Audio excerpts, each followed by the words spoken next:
Hello Magic Makers, welcome to Storytime with Mombierella. This is a young adult fiction and may be inappropriate for some younger viewers. Evil Thing. A Tale of That DeVille Woman by Serena Valentino. Copyright Disney Enterprises Incorporated, 2020. Chapter 19. I Blame the Henchmen. I blame Horace and Jasper. My plan would have worked if it weren't for them, honestly. I suppose it's my fault for hiring such simple-minded fools. Next time I'll know better than to hire shifty-looking men from a back alley. What did I expect? It's not like you can check references when hiring henchmen, now can you? It's not as if you can call their previous employer and ask if they did their misdeeds well. But they really did make a cock-up of everything. Well, my adoring fans know the truth, even if the newspapers tell another story. Even if they paint me as a maniac in all the rags. Yes, there was a car crash. Yes, the puppies got away. But I have another plan. A better plan. A plan that will work this time, and I will do it without those fool henchmen. I will succeed. It's an utterly brilliant idea.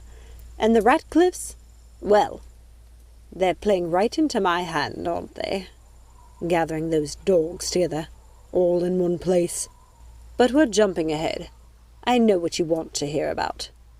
Well, let me tell you my version of the story. As I drove home after having coffee with Nita, I became more livid. And as that anger grew, I saw everything more clearly. I wouldn't lament over my muddled thinking before.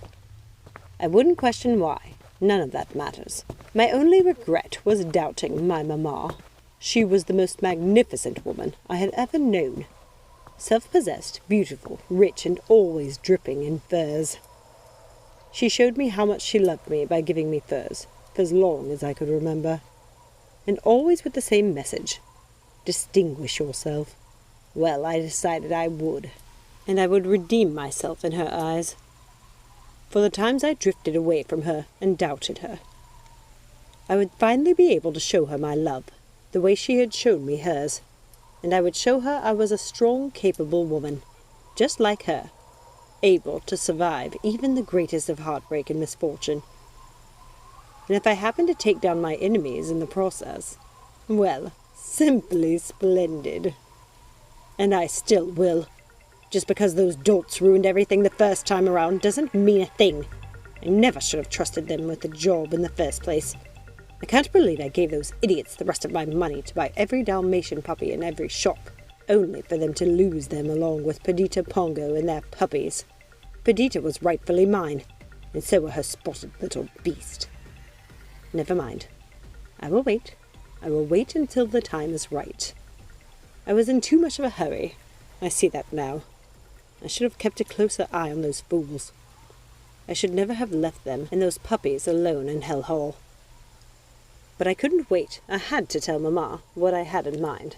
I had to tell her I would finally make her grandest wish come true. I made mistakes. I should never have left those fools alone in Hell Hall, and I should never have gone to my mother empty-handed. I shouldn't have told her my plans before it was complete.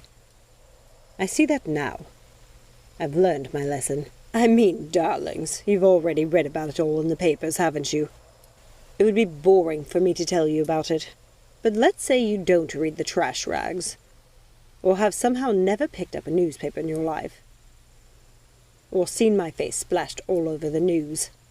Let's say you haven't seen those tearful interviews with Anita and her fool Roger, recounting how I came swooping into their lives and stole their puppies.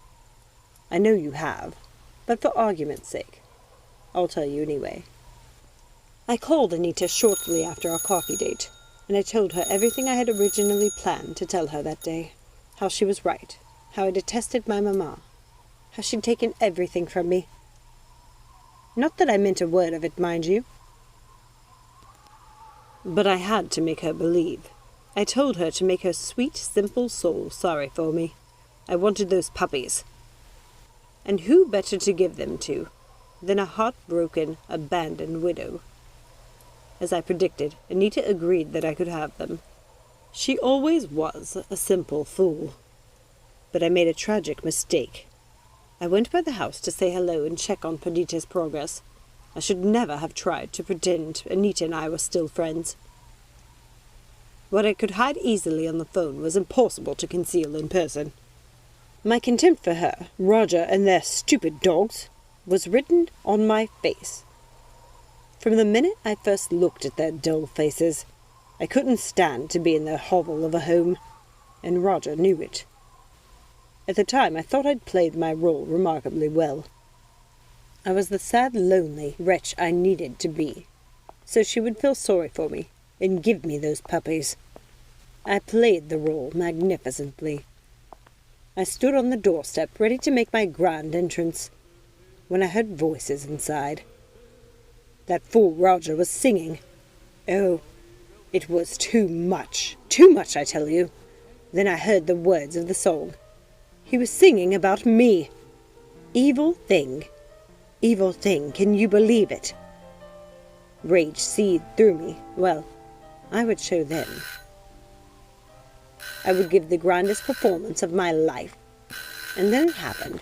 I rang the bell, and who opened the door but Mrs. Badley? I was only momentarily thrown off by seeing the dumpy woman standing in Anita's doorway. Was this the servant she had told me about in her letters? The one they called Nanny? They didn't have children. Anita must still look at her as some sort of mother figure. Oh, who knows? Who cares? Not me. I pretended not to recognize the fool, pushing her aside and focusing my gaze on Anita. It was the best, most spectacular entrance I had ever made. I swooped right into Anita and Roger's.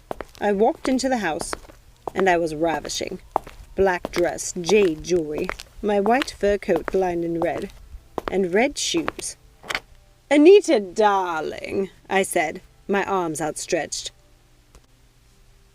I really was too much fabulousness for that little hovel. "How are you?" asked the little woman in her little house, her voice as soft and timid as a mouse. Ha! I rhymed, and better than that Roger does in his silly jingles. Of course I'd heard Roger's insipid song about me, while I was standing on the doorstep, and I'd heard their conversation. So Anita told Roger how I'd watched after her in school, how I'd defended her. He called me her dearly devoted schoolmate, and so I was.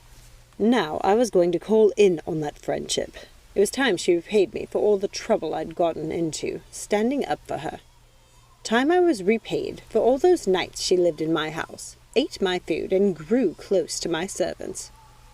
Time I was repaid for them loving her more than they loved me.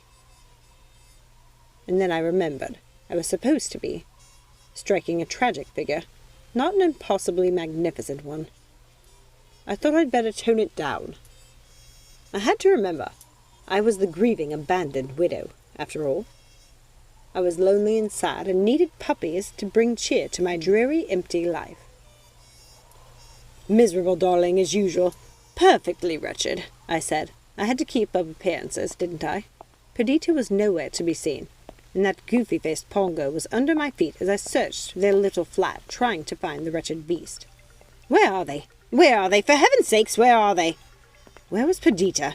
I couldn't find her, and I didn't see a solitary puppy anywhere. I was promised puppies. How was I going to distinguish myself without those damned puppies? Oh, this was a mess. "Who, Cruella? I don't—" Anita began. Who in hell do you think I mean? I thought. My goodness, what an idiot Anita had turned into. And it was no wonder with all that racket coming down from the attic. That damnable horn-blowing fool was up there making a menace of himself. I have no idea how Anita lived with such a horrible man. The puppies, I said. No time for games. Where are the little brutes?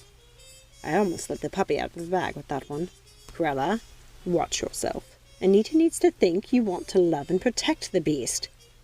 "Oh, it'll be at least 3 weeks. No rushing these things, you know," she said, not even blinking an eye.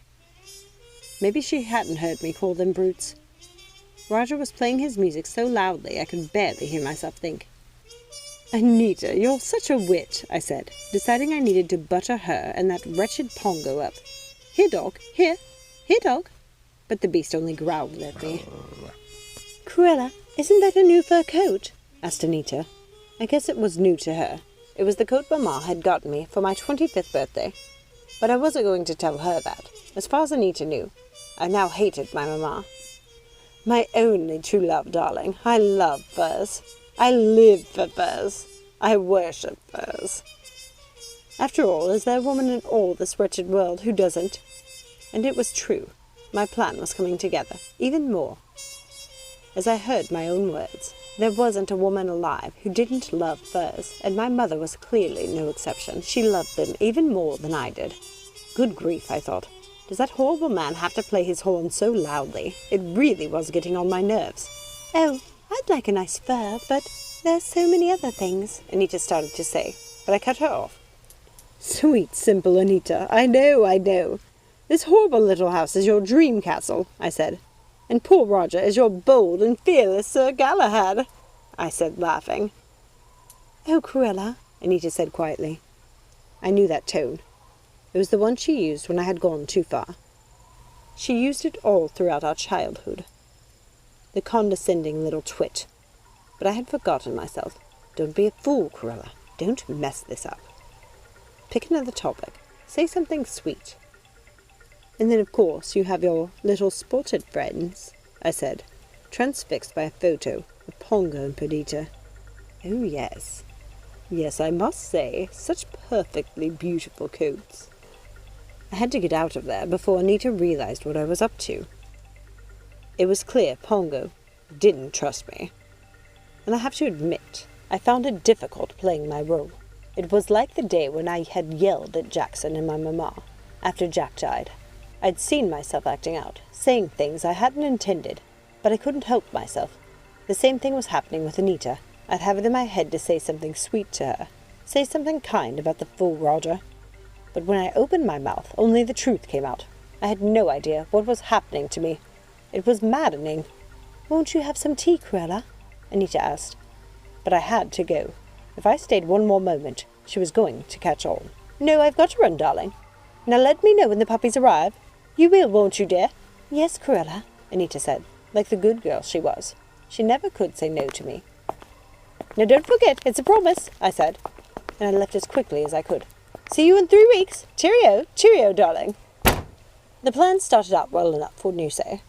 Even with the little blunders I had, that stupid Anita eating out of the palm of my hand. I'd seen where she lived. It was worse than I'd imagined. There was no way she could afford 2 dogs and their puppies. And she would never go back on a promise. She wasn't the sort. Besides, Perdita was mine. The least she could do was give me her puppies. Everything was going exactly as I had planned. Thank you so much for listening. I hope you enjoyed this reading. Please come back next time for more. If you haven't had a chance to yet, please take a second, hit that thumbs up, comment down below, say hello, subscribe, and turn on that notification bell as well. And share with a friend who'd like to hear these stories. And if you'd like to help me continue to do these readings, make sure to check out my social media links and Patreon page down below. Thank you very much. Love you guys. Remember, let it go and keep moving forward. Have a magical day. See you next time. Bye.